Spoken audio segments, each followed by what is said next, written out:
Hello everyone and welcome to episode 109 of the Video Games Ahoy Podcast. I am your host, Jonathan Radford, and today I'm joined by Callum Hurley. Hey. And Zach Hamilton. And I'm also here. Yay! We're live, baby. We're actually live. Been having internet troubles recently, which has been genuinely been angering me so much. But it's the season of goodwill, so I'm feeling Will good is what I'm feeling. That's how I'm feeling. How are you guys feeling? Are you feeling Will good? Yeah, man, it's all good here. You've just reminded me that we were going to talk about the best games of this year, and I've got a list in front of me of all the games that came out this year. I don't recognize any of these games, Jonathan. What is this? What is this God of War? What? This seems like a new game. Came out this year? Did it really? Yeah, it's been a long year. God. So we were kind of talking about 5 minutes ago. For any of you listening, we were going to do a bit of the news, talk about the Game Awards a little bit because we missed that last week, and then we'll spend like a little bit of time talking about our favorite games of the year. I was thinking as well, like we'll do like a couple. It's just no hard and fast rule. We're just kind of like I've kind of got three, which is kind of like favorite game from the year, favorite game from a different year, but that you played this year, and then just a favorite game overall because they're not always the same. But yeah, we'll get to that later. I'm glad you gents are doing okay, and I'm glad everyone else is doing okay, even though ACP isn't here. Haven't had Chickpea yet. Not yet. Maybe a little bit. Anyway, let's jump into the news. Let's talk about the Game Awards because those were very recently, and apparently people enjoyed them. I don't know if you guys watched it or caught up with it. Callum, did you watch it? Yeah, I watched it live. I always do. Man, you watched it live. That's awesome. They said this year it was going to be, quote, significantly shorter Sorry, than previous years. And that was just a lie. That was just a lie. You know, I think they still ended up being 3 hours. It was about 3 hours. Yeah, and then they had pre-show as well. Because it was like 4 a.m. when they finally finished, and I went to sleep. And but for the most part, I actually did enjoy them. I think it felt really surreal towards the end. That ending as well. Yeah, I mean, the combination of it being about 4 a.m., so I'm really tired in the first place, but also all the weird stuff that was going on, like Monster or whatever from the Muppets being there, and then when the orchestra comes in, there's a guy going mad on the flute, like absolutely insane on that thing. Crazy. And then that was followed up by a random guy going up on stage and talking about Bill Clinton, reformed Rabbi Bill Clinton. Yeah. It was just a very surreal feeling at the very end of it. I did enjoy it for the most part. Jeff Keighley was fuming. He was furious, which is rightly so. I mean, the thing is, we can laugh about it in terms of, oh my god, that happened, but that could have been a really serious security breach. Yeah, because anyone could just walk up there. He was there for about like 2 minutes before he even got a chance to speak. He stood there during the speeches. It was insane. And it's really funny as well because there were people online going, "Who's that guy?" That guy's not part of that creative team because obviously people are like looking, going, that doesn't look that. Yeah, it was absolutely crazy. What I've kind of seen online is because again I didn't watch it. It's I cannot stay up past 12 o'clock anymore. I'll pass out by like 12:30, and then and it's one of those things where like if you're not watching the Game Awards live, I just can't. I don't have the courage to watch. There's no point. There's no point in going back and rewatching the whole thing. Just watch the reveals, look up who won. Yeah, that's kind of what I did. I just went back through everything and said, "Oh, this was announced. Oh, this won," and all those kinds of things. And for the most part, I don't think there was any real surprises. I think I was surprised that God of War Ragnarok won more awards than Elden Ring. But I felt like the entire time, every time it won an award, every time it won another one, I was like, Elden Ring's winning Game of the Year. Yeah. These are concessions for Elden Ring winning Game of the Year. Yeah, and that I guess that one is always obviously the big one. Oh my god, his name has gone blank. Kratos voice. Christopher Judge. Christopher Judge. I really enjoyed his speech. His speech was really long, and he got played off. Really long, and he got played off. Al Pacino was there. Just that. Yeah. Weird. I love Al Pacino, but I was kind of like, he really shouldn't be there. I do appreciate that he didn't try and ham it up, though. He came up and he was like, I don't really play video games.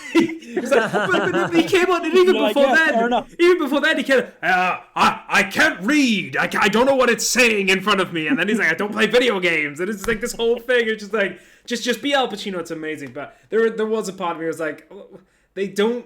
It's kind of that weird thing. Jeff is always trying to like legitimize the Game Awards. He's legitimized them by just get bona fide stars from the video game industry. There's loads of them. There's loads of people who play video games. Just get, Mario. Just Chris Pratt. The original Mario, as we all know. We did have Keegan-Michael Key, didn't we? He came up to introduce a clip from the Mario movie. Yeah, we did see more of the Mario movie. What I'll do is I'll just read through a couple of things, and if anyone wants to stop and talk about them, stop me, and we'll talk about it. So Returnal announced for the PC. Street Fighter 6 has a release date, which is confirmed for June. Just very quickly, most accounts, Street Fighter 6 is looking and playing really, really good, at least compared to Street Fighter 5. Yeah, I played a bit of Gamescom, really good fun. Yeah, I've heard it. I like all the previews and people talking about saying, yeah, this could be legit. Dead Cells Castlevania crossover DLC, which people are quite excited about because I mean, it's Konami. We're never guaranteed anything from them anymore, so to get at least that is nice. Hades 2, Zach Hamilton. This is your jam, isn't it? What? Was it? No, you said something in the chat. No, you said something in the chat which is the opposite to your jam, didn't you? What did I say about Hades 2? I can't remember. I think I said something slating about... Well, yeah, what the fuck? I'm sure I said something that was like not nonsense. I've forgotten what it was. I definitely said nonsense. I said something along the lines of, hey, D sequel. And that was it. D sequels. Yeah, did you guys get into the Hades? Hades? I haven't played it. I did. Haven't played it. I didn't complete it because I've realized that roguelikes are not for me in the slightest. I just don't like roguelikes. I think that's what it is. I started playing it and I was just like, this is boring. Like, I'm sure it's a good repetitive game. That's why I can't get on with them. It's just that repetitive gameplay that's just not for me. And that's the issue I had with Returnal. I was blown away by so many aspects of Returnal. I was like, this game is... If there was an option for you to just play it in a linear path, that would have been my favorite games of the year, because I did play this year because it came on PlayStation PS Plus this year, I think it was. But yeah, I just couldn't deal. I couldn't deal with going back to the start. It just, in the end, I was like, no. I did almost complete Hades, but like I think I got to like the penultimate area before you try and escape. Before you escape. Oh, well, you made it a fair way through. I mean, honestly, I was like the first few rooms, and I was like, oh, it's a roguelike. Yeah. All right. I get it. I totally get it. But people loved it, and for a lot of people, it was their game of the year, so they were very happy with Hades too. And that's the thing is, if that's a genre that you're into, like it probably, I'm guessing by the look of it and by the sounds of what people said, it seems like it probably is like one of the great ones. So I can totally see why you get in the same way that, like, I quite like shooters, Yep. But I'm not gonna play. It doesn't mean like all shooters are therefore good, but the good ones are gonna be the ones that I'm gonna be like, yeah, fucking, I definitely put that up with like some of my favorite games. Yep. So forth. I'm actually just gonna jump out 1 sec. Yeah, man. So if anyone's wondering, Zach is cooking. So there's that. Callum, can I say something to you? Yeah. Do you know what I want to do? I want to create a video game, make a big famous video game, then disintegrate that company after I've made that video game, which was really famous. Then start a new company, say I'm going to make a completely different game, and then just remake the original game. Anyway, Ken Levine's new game, Judas, is exactly the same as BioShock. It's the same fucking game, Ken. It is. It's literally BioShock. It's literally BioShock. Oh, it does look good, to be fair. The game Judas is just BioShock. He's just BioShock. He made BioShock. He left and now is making BioShock again under a different name. BioShock, funnily enough, kind of being a spiritual successor to System Shock. So, ACB. With that on the mind, what do you okay, firstly, did you enjoy BioShock at the time? Is my first question. I did, yes. I did. I actually played BioShock 2 first and then went back and played the first one. But I did enjoy it. It was a good few years after it came out, though. What about now? Would you go back and play it now? I've never been tempted to. I do actually really like those games. I enjoy Infinite less. Don't think Infinite's quite as good, but I do enjoy the first one. Although it's one of those things where once you play them, on like when you play them the first time. See, me and Dav Gape always disagreed with this. Also, hey ACP, she said, hey guys. Me and Dav always disagreed about the first game because he didn't like the fact that the whole thing was would you kindly, and it's almost like you're being led into doing something. I did because I thought it was just kind of funny. I just because I thought that's kind of silly and no one's ever really done that before. And it is a whole thing about, yeah, okay, you have to do it, but the whole point is you could stop doing it if you want to. If you don't want to kill these people, you could stop playing the game. And that, yeah, I didn't mind it so much. Dav disagreed, which is totally fair. I understand why he didn't like it, and loads of people don't. I think the thing that I like less about it is that, especially in BioShock Infinite, they really two sides of political or ideology, and one side is definitely worse. And when you I don't know, it was very weird when you had like people in the game fighting for their rights and then being like, oh, but also they're bad as well. It's like, yes, because they're fighting for their rights. I mean, anyway, I don't know. I am kind of weird. Anyway, your point was, would I go back and play it now? Probably not. No. Fair enough. Callum, do you feel the same? Would you go back or no? Probably not. No, I think it's one of those things. I feel like, I've experienced it once. It's not one that I feel is pulling me to play again. So probably not. Interesting. Yeah. Also, well, it's interesting. Actually, what you were saying, Johnny, because that was the same one of the same criticisms that The Last of Us Part 2 had, was that you were forced into this situation that you didn't choose. It's so funny because it never really, like, in neither one of those games did it ever pang on my ear. I never had this moment where I was like, oh, it's rubbish. I remember playing The Last of Us 2 and saying, like, I don't want to do this. Yeah. But it never felt like, I never had that moment of like, I want to have the choice here. But I get it. Like, I get why I could see why that would be, as I say, would pang on the ear for a lot of people. But it's just funny that, for both of those games, it never once occurred to me. It's only just occurred to me now, you saying it about BioShock. I hadn't really thought of that. Yeah, it's weird because I did when it first came out. I mean, the one thing as well is that game came out in 2007.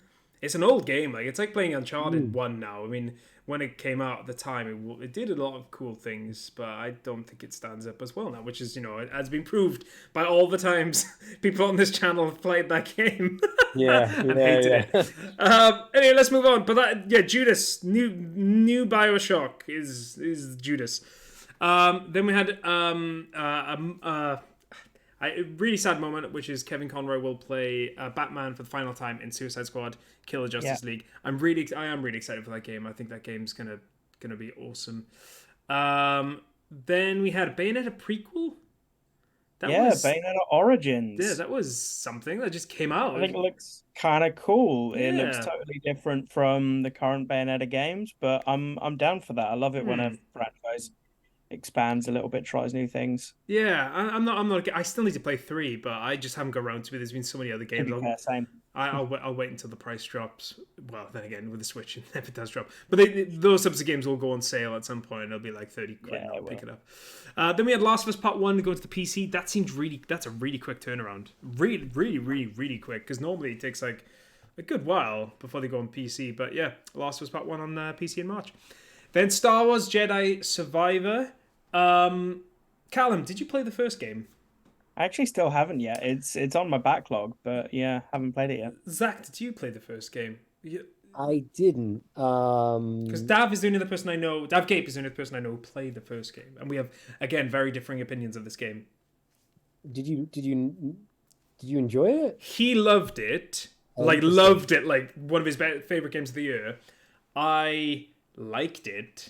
Yeah. And hated the combat. Like, Oh, because it's a Souls-like, right? yeah, and it's Yeah. not so much the Souls combat that I found annoying. It was just that to me, it always felt like the lightsaber had no weight to it whatsoever. I might as well have been holding a stick. Yeah. Because like when you watch the Star Wars films, you see lightsabers like melting walls and shit. Mm. And then when you hit someone with it like 5 times and it's barely doing any damage, you're like, oh, this is point. This Yeah. could be anything. This is nothing to me. Like that's how I felt, and because of that, that was kind of annoying me so much. Where I was just like, this didn't need to be Star. It didn't need to be Star Wars, but It's an interesting point. It kind of makes Jedi's a bit OP because when you actually think about it that way, yeah, the yeah, lightsaber's fucking awesome. Like yeah, it's it's so much better amazing. than anything else. So like it's interesting because they did need to figure out a way of like balancing that. Like, I mean, I guess one way that you might do it would be like have most of your enemies be basically other Jedi's, right? Like Yeah, other yeah, people yeah. with lightsabers, because then it's like that, and then it makes sense, right? Yeah, I agree. I think I mean, as you may or may not know, one of my least favorite things in all games is uh like spongy enemies. I just think that Yeah. it's like it always makes me feel like like we're in like PS3 era where we're trying to get as much bang for our buck on Mm. Yeah. the polygons that we have, right? We can only afford to, and I don't know, it just always feels really like clunky and boring to me. Yep. That's how I mean to me that's how it felt. Again, Dad had a different experience, and that again totally Mm. fine. But I just felt like I would rather them code it in a way whereas like it was harder to hit them, but when you did, it struck loads of damage. Like I would rather Mm. like be like, oh, you've got to hit like you've got to really time it to get it right, Yeah, and yeah. when you hit him, like oh fuck, like that hurts, rather than just like bang, bang, and it's just like no, Yeah. no. That's what it felt like. I just and when I don't know when it's a Star Wars game, the combat is so important, especially when you're using a lightsaber. Anyway, what I would say, this game looks way better. Like it looks like a massive step up in terms of everything, and I think it's open world-ish, which could be good, could be bad. Anyway, Death Stranding 2 has been confirmed. Didn't play one. Oh, can't wait. I haven't played one. Oh, I, I loved it. I just Loved it so much. I've downloaded it on my PlayStation. I've got it ready to go, but I've not had a single time to sit there and play it. Mostly because I've been playing Persona 5 for the last 10 months. But now that I've done that, I have more time. So I might give one a go because this. Because I know you're a big fan of him in general, aren't you? Because you love Metal Gear Solid as Yeah. well. That makes sense. Are you? Who was there?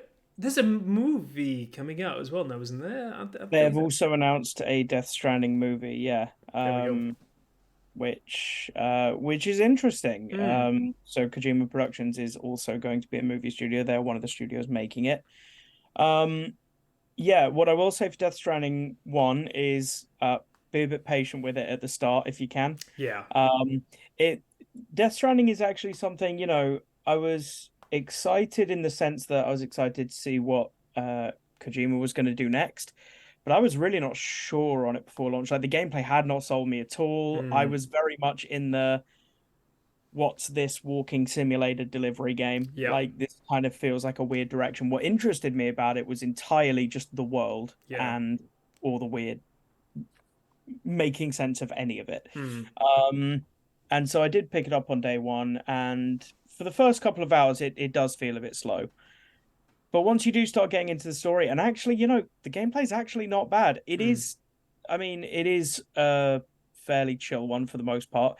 There are action segments and there are boss battles. It is an action game at Mm. times. But even the walking stuff, the delivery stuff, it's kind of serene in quite a nice way. Planning your routes and everything. I guess it depends on what kind of games you're into, but I actually didn't find that dragged on too much.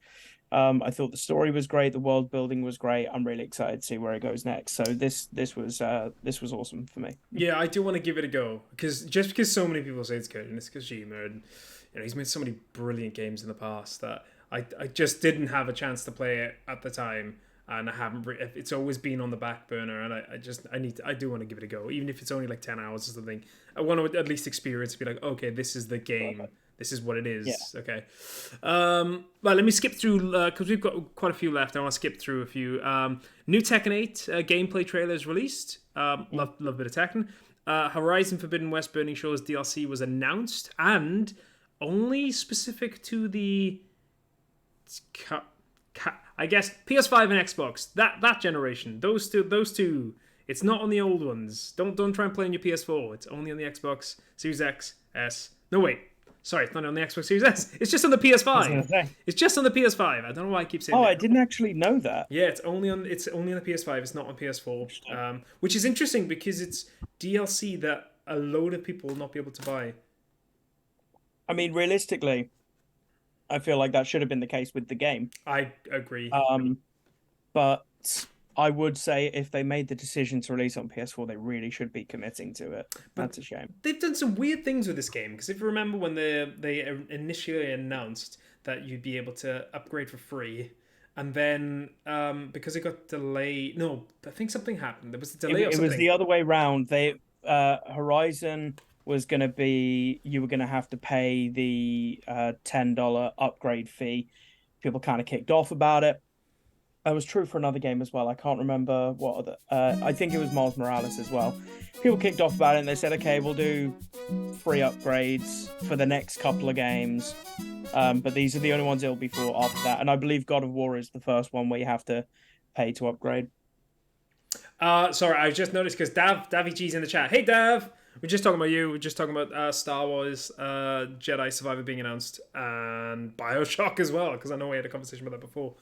But yeah, it's mad though. It's just that they're going through the same kind of thing again, where it's like it's only exclusive now to PS5. And it kind of I guess the weird thing is now is that like realistically PS5s are not as hard as they are to get now as they were when the game first came out.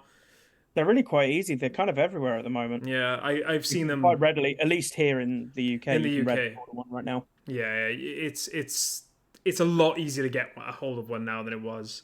But yeah, we'll just run through the rest of these announcements. We had From Software's doing Armored Core 6, which people are very excited about. I've never played an Armored Core game, but people are very, very excited about that. Final Fantasy 16 got a release date, which is next summer, I believe. I can't remember exactly what it is, but I am so excited for that game. It looks incredible. It looks incredible. I've never played 14, but people keep raving about it, and it's basically like the same team that worked on 14. So I'm ready. I'm ready. Callum, you're a Final Fantasy guy. I know Zach is not. No, Zach has only played 13. The best one. Enough. The only one I had played until just a few years ago was 7 and 10. I played 7 a little bit when I was really young, and not played a whole lot of it. I played a bit of 10 a few years after that. Never massively got into it. It was only when 7 Remake was coming out I decided to play through the original. Yeah. So yeah, did that. Then played Remake, which I loved. And then actually with this latest 16 trailer, because I've been off of work and everything, recovering, I've had a lot of time to play games. So I played through all of 15 last week. Nice. Which I really, really enjoyed. It's a very underrated game because it came out and people were like, "Oh my god, But also, I guess if you're playing it with all the DLC added on as well, which were. So I haven't played the DLC episode, but I was playing the Royal version, and I know that there were some additions there and changes there. Yeah. But yeah, I'd heard mixed things as well. I had a great time. I mean, there was a section towards the end that really felt like it was dragging, but once I got past that and I got to the proper ending, I had a blast. I then replayed through 7. I literally finished it like 3 hours ago. Oh wow! And I'm starting 8 tomorrow, so I'm planning to now go through all the 3D ones. Nice. And then go back and play the 2D ones when Pixel Remaster comes out. Yes, I'm very excited for the Pixel remasters. That's something we will talk about. We'll chat about that later. But by the way, just to say. 10 is my favorite. 10 is my favorite. It was always 7 and 10. I always loved 7 and 10. 9 was always great as well. 8 was always my brother's game. So I didn't really I used to watch him playing it rather than playing it myself. whereas I loved 7 and 10 and 9. 9 is amazing, but 10 and 7 were always my bag. Going back, I want to go back and replay all the old ones as well, especially 6, because 6 is considered the best one. So yeah, so I've heard. Then we got Cyberpunk DLC with Idris Elba, and it looks good. And I liked Cyberpunk.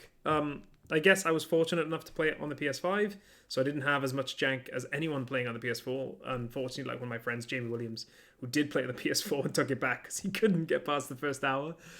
And then we're into the awards now. So obviously, Elden Ring won Game of the Year. God of War dominated a lot of the awards as well. I was very sad that Xenoblade Chronicles 3 didn't win Best Music. I've played both those games, and I think the music in Xenoblade Chronicles 3 is better than God of War. That is my opinion, though. And that's kind of it. There's a few other things announced, but those are the big ones. Let's move on to a topic we discussed like 5 minutes before we started. That is that The Legend of Zelda: Tears of the Kingdom has just received its official rating for the North American Entertainment Software Ratings Board, or ESRB. The game has been rated an E10 plus, so yeah, whatever. I imagine that's like a PG for the UK people.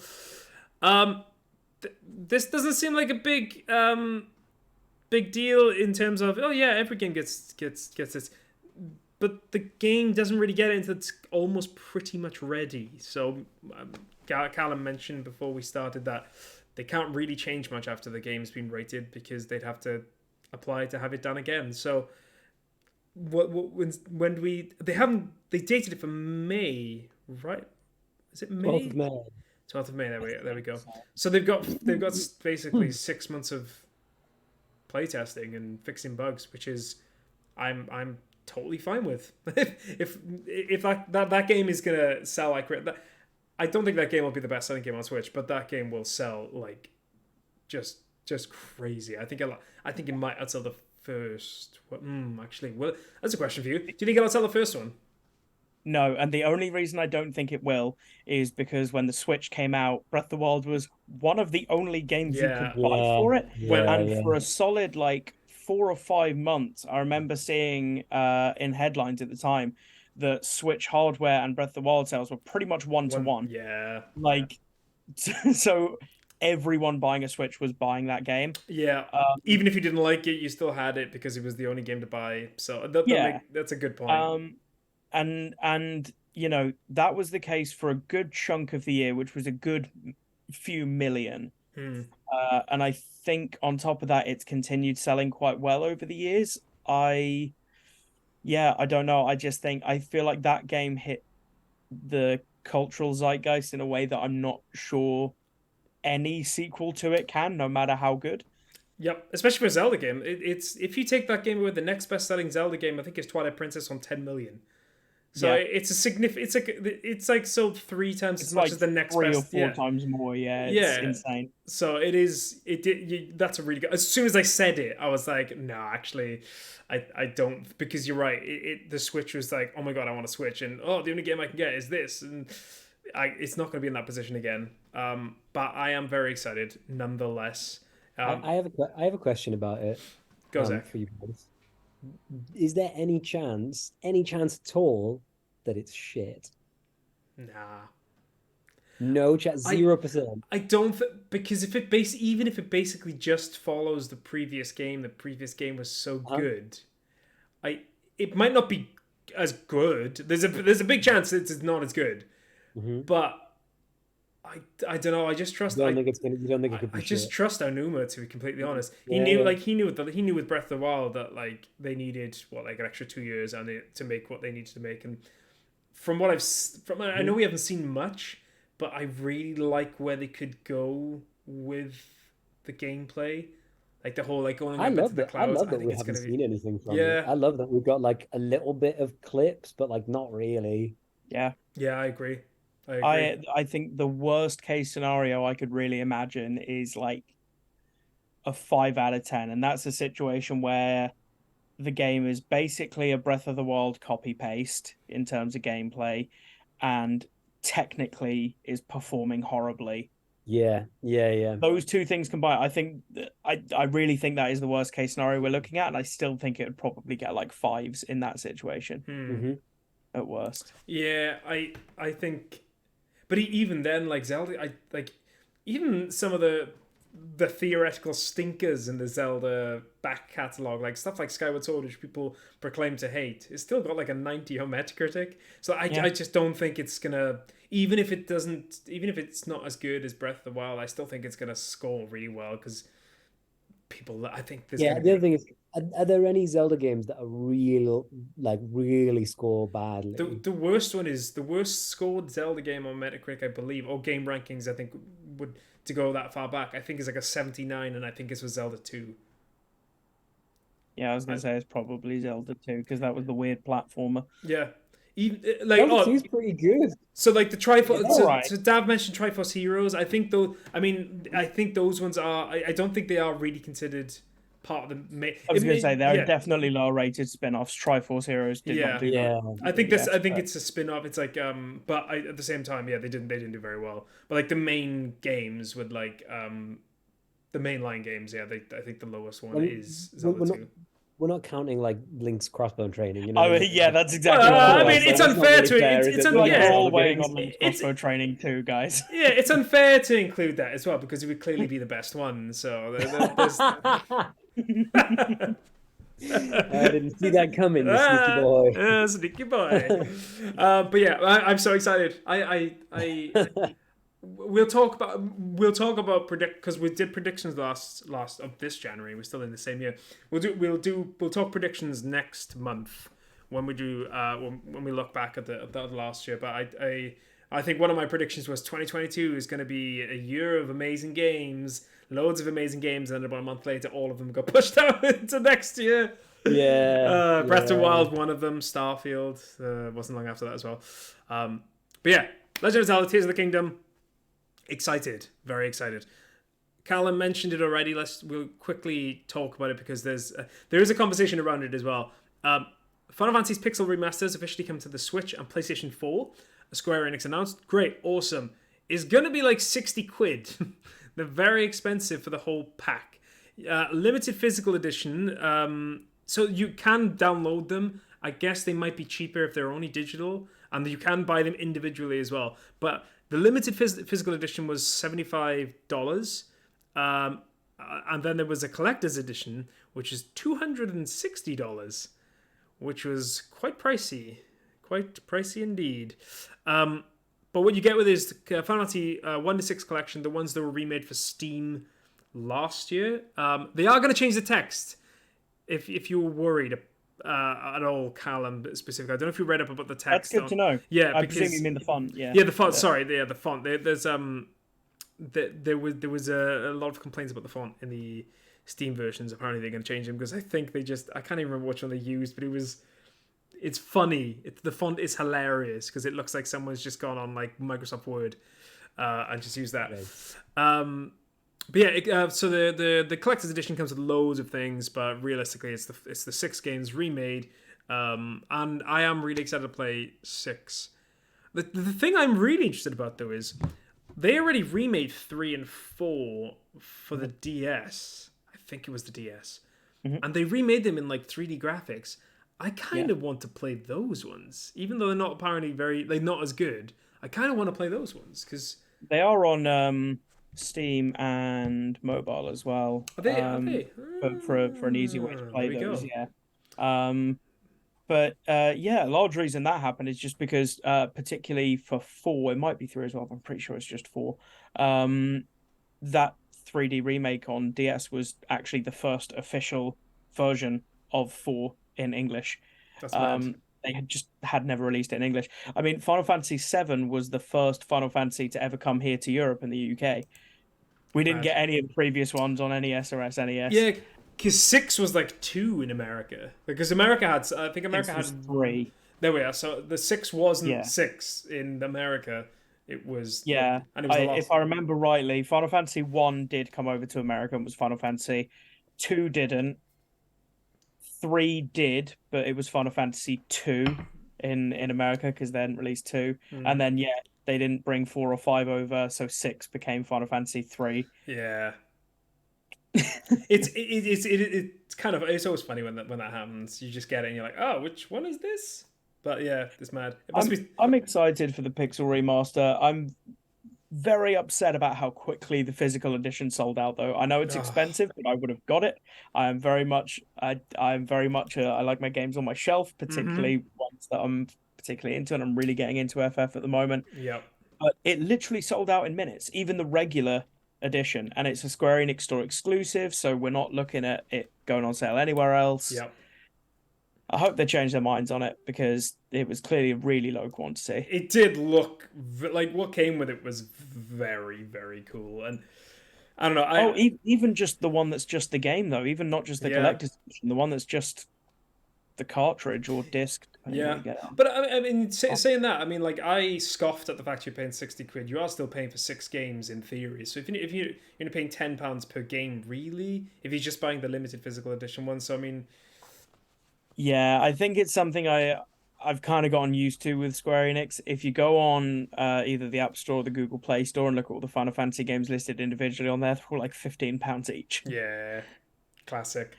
It's just how they've always done it. It's silly, but yeah. What I am excited about with those games is that the old Final Fantasy games aren't actually that long. Like in the original Final Fantasy, like Final Fantasy 7, you can beat in like 20 hours. I think it's not a massively long game. Like I hit 17 hours when I finished 7 today. So like you can beat them. I know that like you especially when they've remade these games, that you can have like ways to increase the speed of the battles and stuff. Yeah, I used all of that. And I'll be honest, unashamedly admit, I use them all the time because sometimes like it's just a drag. It is drag to play games like that.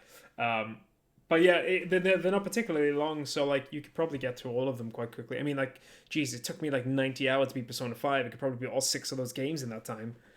But yeah, that's Final Fantasy. The Pixel remasters are coming out next year in spring. Right, we're going to talk about our favorite games of the year. Zach, I'm going to come to you first. We had a conversation briefly. Zach's been a really, really, really busy boy this year, so that's one thing I should say. He's been a builder for most of the year. I did play one game from this year. I did. So automatically, it's your favorite game of the year. Do you know what game it was, Johnny? It was one that I played with you at your flat. I don't know what it is. We played Shredder's Revenge. We did! Holy shit, I forgot about that. Nice. Oh man, I forgot about that. I need to add that to my list. And we did played. We play anything else, or did we just play Shredder's Revenge? We played Shredder's Revenge because we were singing the song for ages because we realized that they were playing.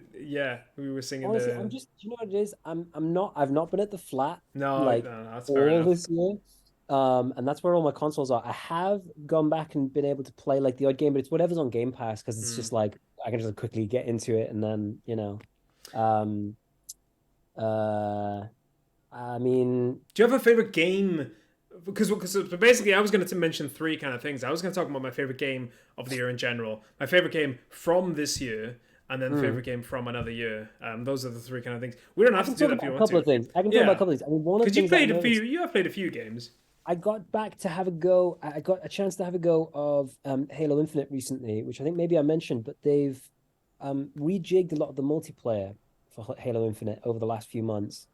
And that is notable for this year because when the game came out, the multiplayer was just it was difficult to get good matchings, like it was mostly pretty imbalanced, and a lot like the game types and stuff just didn't really work. And it's been cleaned right up and it feels a lot stronger. So that's something to mention.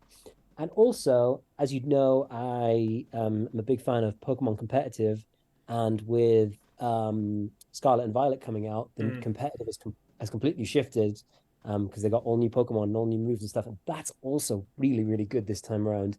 I'm always excited about when they have new stuff for competitive because it happens.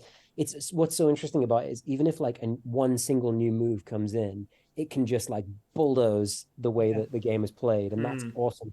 Obviously, with a whole bunch of new Pokemon, a whole bunch of new moves and stuff, it just, of course, it's different.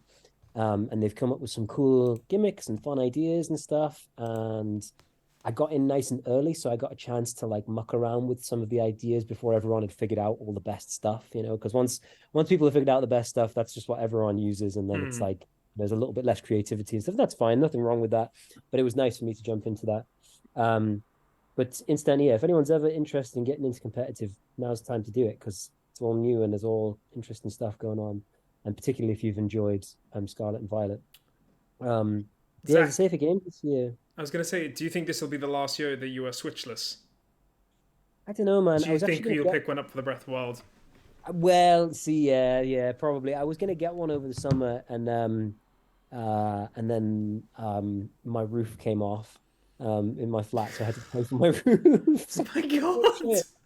Yeah, we had storms and stuff. But yeah, probably because I can't not. Yeah, because I think that's the thing. One of my favorite things is what me and you were playing at the time that it kind of came out. And that's like when we first met, so we were talking about it quite a lot, like all our and it came out like a year because I know it was 2017. That was the year it came out. Yeah. So we got it in what, March or whenever it was? You got it in March, I got it in August, and then we met in December. Yeah. So. That's one that I would really like to be able to play alongside other people. You know, some games where it's just like so much more enjoyable if you've got people who are into it at the same time. That's why I played God of War Ragnarok. That's why I stopped playing Persona, because I was like, that is the reason why, because it is nice when you're like, I was chatting to Dav about it. I chatted to a few people about like just whilst they were playing at the same time. It is nice. You're totally right, man. But yeah, awesome. So we're just gonna say Pokemons as again, all of them, every single Pokemon. Zach wants to be the very best. Come on, Johnny, you've got 3 things to tell us about. I want to hear them.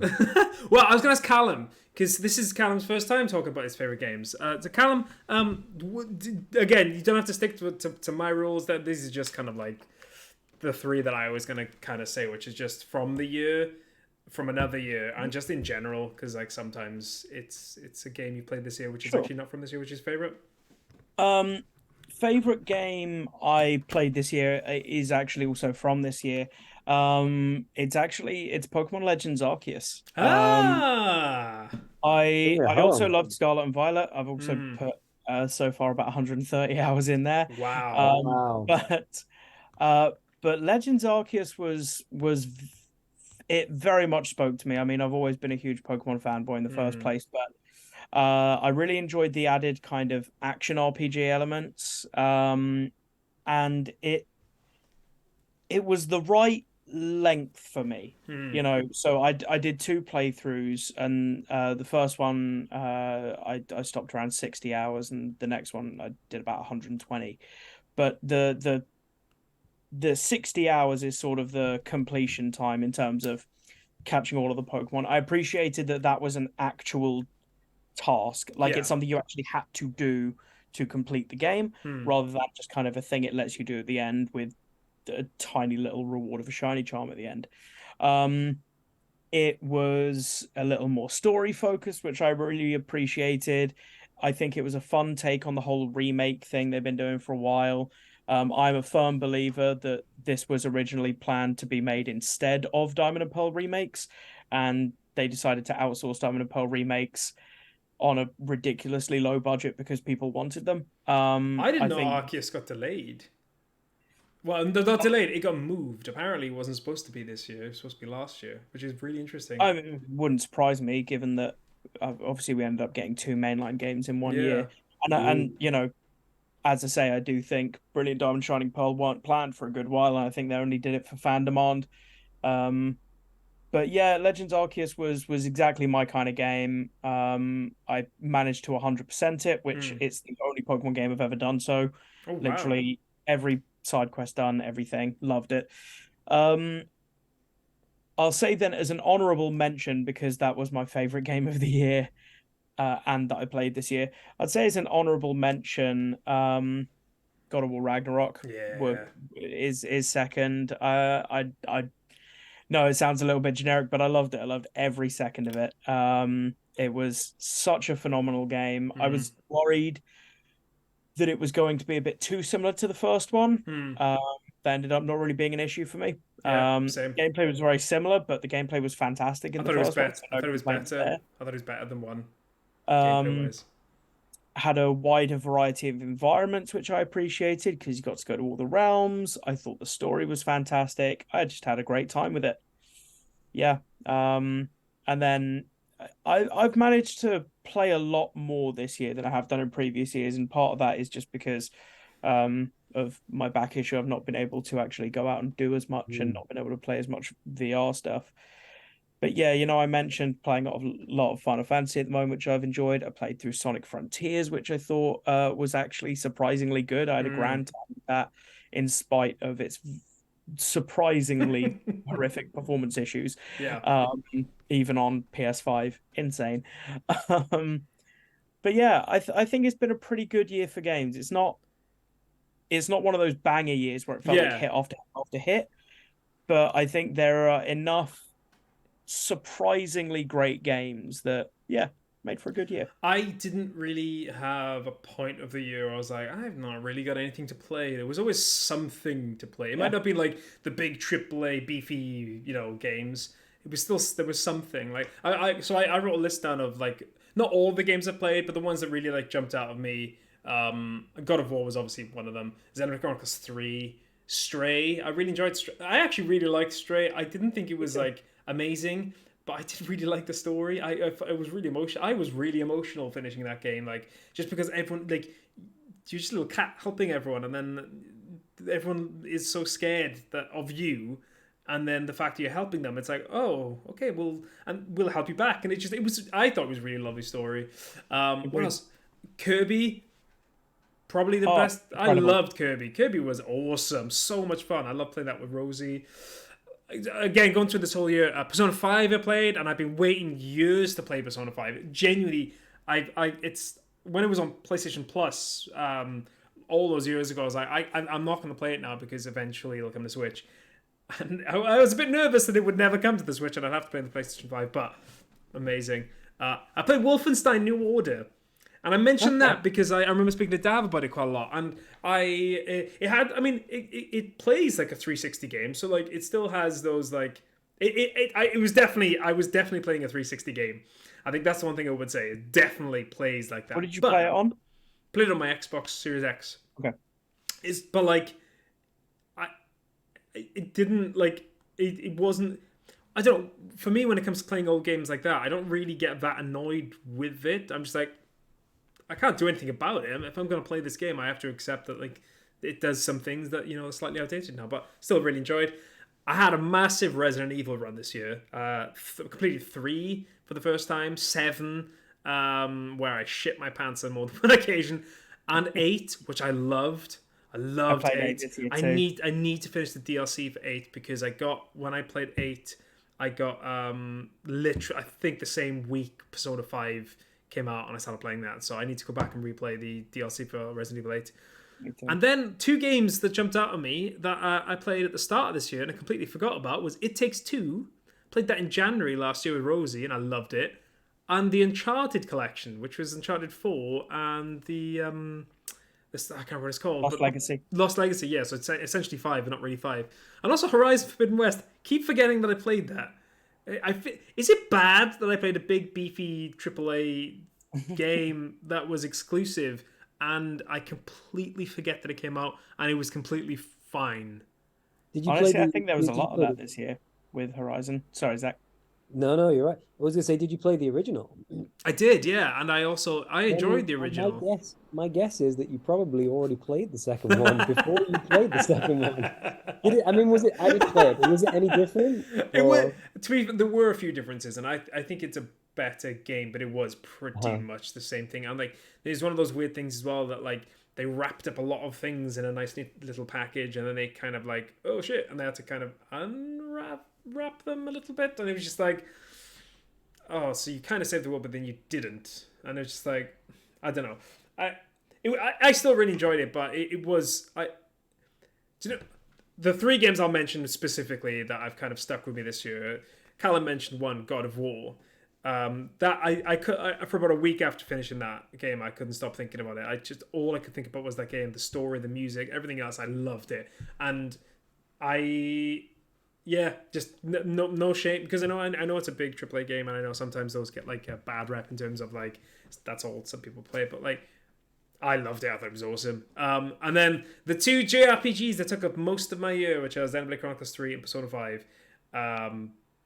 I didn't realize I liked JRPGs so much until I mean, I knew I did. In fact, I was speaking to Zach about this when I was playing Xenoblade Chronicles 3, and he was just like, "Man, you should just watch an anime. Like, that's all you seem to be playing at the moment." And he's not wrong. Wait, honestly, watch some anime already. Yeah, I really should. But going back to my own set of rules that I created earlier, my favorite game from this year is Xenoblade Chronicles 3. Favorite game from another year is Persona 5. But my favorite overall game is Xenoblade Chronicles 3. I was like I was bawling when I finished that game. I still listen to the music now. Like I still get like goosebumps whenever I think of the flute being played, the story beats that happen. It is such a good game, and I love the Switch because of it. It makes me love the Switch when you get games like that.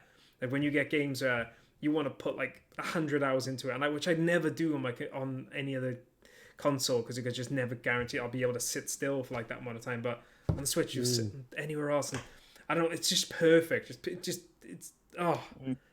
Yeah, Xenoblade Chronicles 3. That's my game of the year. Have they fucking loved it. improved the voice acting? I never played the second one, but I did play a bit of the first one. And I felt the voice acting was a little. The first game. The first game is 10 years old now. Yeah. And when I played the deluxe edition, it definitely felt its age. And 2 was not everyone's favorite. 2 was slightly hit and miss. I really enjoyed it for how wacky it was. It's just, if you like JRPGs, it's just full on like JRPG. Awesome. I loved it. But I think 3 is the best. I think there's a lot of mistakes they made with 2 in terms of the story and presentation that they fixed with 3. It took itself a bit more serious. Still not fully serious because you still have like these really like silly characters going around going, "Oh, help me! I'm just a little thingy," and like loads of stuff like that, which is great. I kind of love, but at the same time, the story is super serious and I loved it. Just such an awesome game. Really, really loved it. And that's it. Anyone else got any honourable mentions for the year? Anything else they want to shout about? Any game that they think deserves... Ooh, here's a quick one. Does anyone know what they think is the worst game they've played this year? I'll be honest. I don't really play games for long enough to know whether it's a really, really bad game. If I don't vibe with it for the first like 10, 15 minutes, I kind of just stop playing it. Yeah, I I don't think I've played anything bad this year. I would say the most disappointing thing I've played was Splatoon 3. And it is purely on the base of it's fantastic. But it's not that different from Splatoon 2. It's really not. Which is not different from 1. That different from 1, yeah. And it's a real shame because I do really enjoy the gameplay of Splatoon. But yeah, that was really disappointing for me. If I guess we'll do predictions next. We will do predictions next year. So just as a final thing, really, is there any hopes and dreams for like next year? Oh, here's a question. Do we think that there's going to be any information about the next Switch console next year at all next year? Even a mention of it, like, hey, we're working on the next Switch console. Hey, we're working. Like, do you think that gets spoken about next year? Yeah.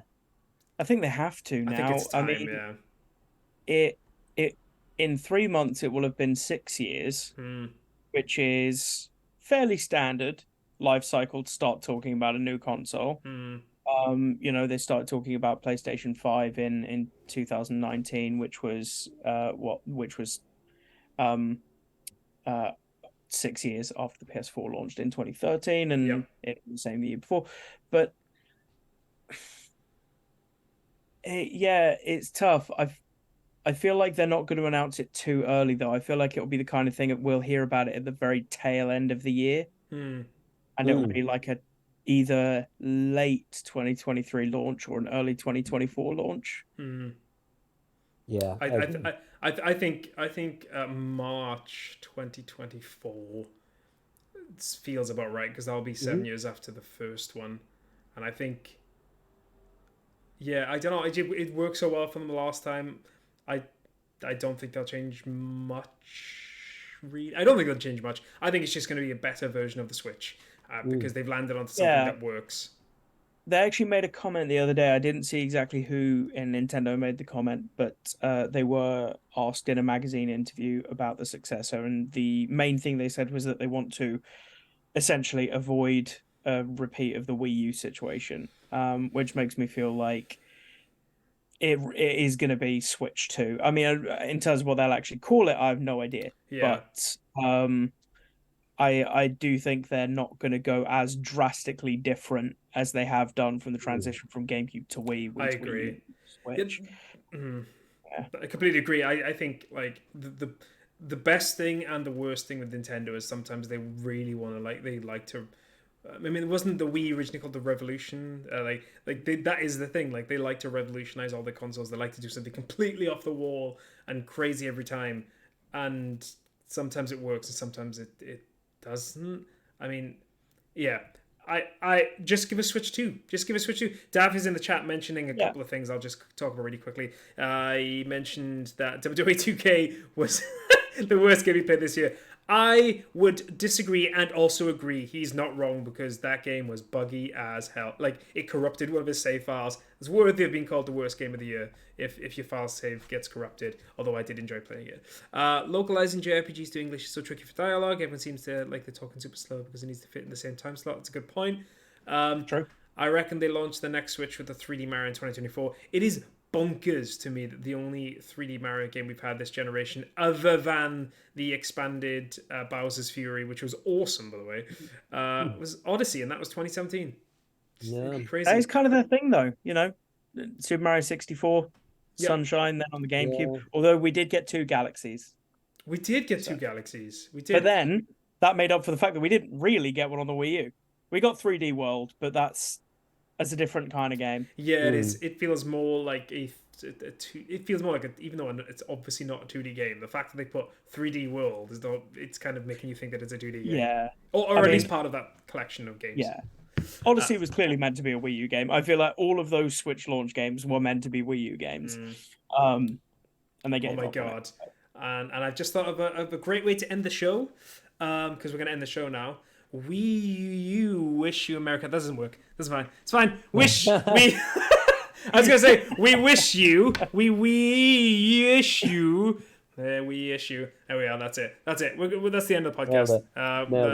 That'll be us. We're done. We're gonna have a nice Christmas time, and then we'll be back in January. Thankfully, we'll have a bit of Dav weeks. In January, we'll do some predictions. That'll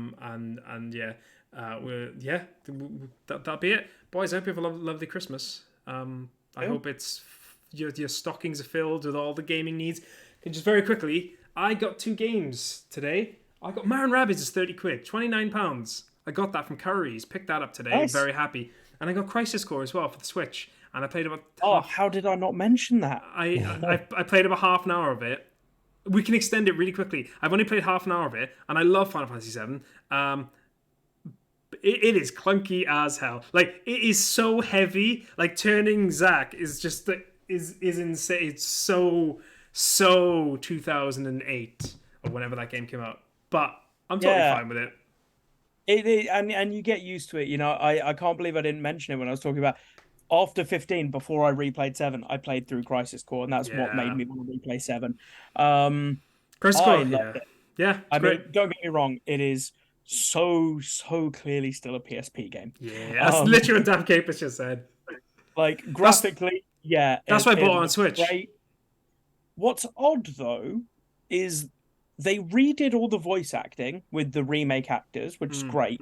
And yet there are some weird moments of VO, and you'll notice it as you play through. I can't wait. There are some bits where you're kind of like, did they get in? And they were like, right, we've got one day to do this. Let's go. Because there's some weird choices. Hi, Zach. How's it going? That's the one we're going with. It's not a story moment, so it really doesn't matter. There's a kid you're trying to find called Bruno, and when you're told that his name is Bruno, I think it's Bruno, Aerith says something. It's along the lines of like, Bruno's his name. Wow. And it's just this. It's stuff like that. There's just really. I'm like, did you cut together 2 completely different? It's odd, but gameplay wise, I actually had a really good time.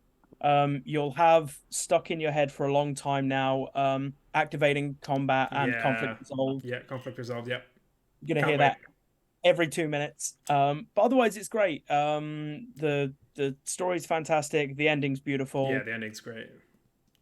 I'm really excited. Really excited. Anyway, we'll leave it there. We'll come back in the new year and we'll do our predictions and we'll look back at the previous predictions we made. I know already some of mine are trash, as they usually are. Thank you, gents. Have a lovely Christmas. Have a lovely Christmas, everyone. And we'll speak to you soon. Bye. Au revoir.